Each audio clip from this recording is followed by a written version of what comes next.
வரலாற்று சிறப்புமிக்க தமிழ்நாடு சட்டமன்றம் இடமாற்றம் செய்யப்பட இருப்பதான ஓர் அண்மை செய்தியை நாம் தற்போது பார்க்கிறோம். இடப்பற்றாக்குறையால் முதலமைச்சர் அலுவலகம் கூட இடமாற்றம் செய்யப்பட இருப்பதாக சொல்லப்படுகிறது. விவரங்களை செய்தியாளர் ஜெரி வழங்க நாம் கேட்கலாம். ஜெரி, விவரங்கள். வணக்கம். வரலாற்று சிறப்புமிக்க புனித ஜார்ஜ் கோட்டை புதிய தலைமைச் செயலகம் மாற்றப்பட இருப்பதாக கூறப்படுகிறது. அதற்கு முன்னேற்பாடாக முதலமைச்சருடைய அலுவலகம் கூட நாமக்கல் கவிஞருக்கு மாற்றப்பட இருப்பதாக கூறப்பட்டிருந்தது. இந்த சூழல தான் தலைமைச் செயலகமே ஒட்டுமொத்தமாக மாற்றுவதற்காக மாற்று இடம் தேடப்படுவதாகவும் அதற்கான ஆலோசனைகள் நடைபெறுவதாகவும் தகவல்கள் கூறப்படுகிறது.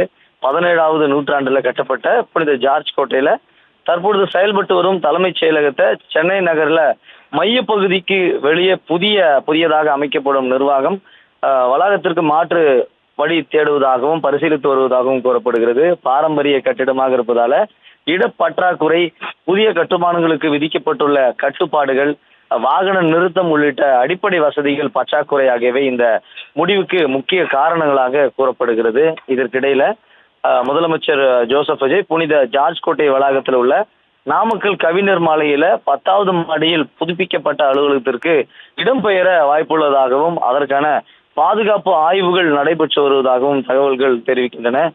புதிய தலைமைச் செயலகத்திற்கான இடமாக பட்டினப்பாக்கம் ஃபோர்ஷோர் எஸ்டேட் மற்றும் கிண்டியில் இருக்கக்கூடிய ஹைவேஸ் ரிசர்ச் ஸ்டேஷன் வளாகம் உள்ளிட்ட இடங்கள்ல இடம் பார்ப்பதற்கான ஆலோசனைகள் இருப்பதாகவும் கூறப்படுகிறது.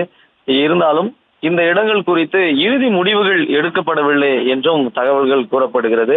அது குறித்து தலைமைச் செயலக ஊழியர் சங்கம் பல துறைகள் அலுவலகங்கள் மிகுந்த நெரிசலில் இயங்குறதால ஊழியர்கள் சுதந்திரமாக பணியாற்ற முடியாத நிலை நீண்ட காலமாகவே இருந்து வருவதாகவும் ஒரு குற்றச்சாட்டுகளும் இருக்கிறது. தலைமைச் செயலகத்தை புதிய இடத்திற்கு மாற்றுவது தொடர்பாக தமிழக அரசு இதுவரை அதிகாரப்பூர்வ அறிவிப்பு வெளியிடவில்லை என்றாலும் கூட அதற்கான ஆலோசனையில் இருப்பதாகவே கூறப்படுகிறது.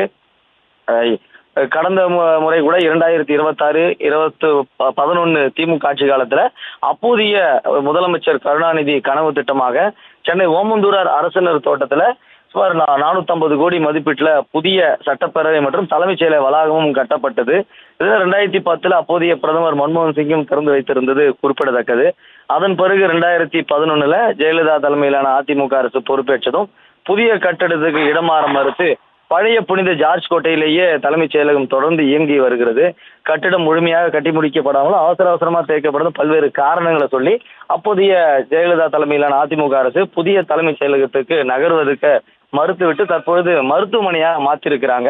தற்பொழுது புதிதாக ஆட்சி அமைத்திருக்கக்கூடிய ஜோசப் விஜய் அவர்களும் இதே காரணங்களை, அதாவது நெருக்கடி காரணங்களை காட்டி, நிர்வாக காரணங்களை காட்டி புதிய தலைமைச் செயலகம் அமைப்பதற்கான ஒரு முயற்சியை எடுத்து வருவதாகவும் தகவல்கள் வெளியாகிறது. ஷாம்,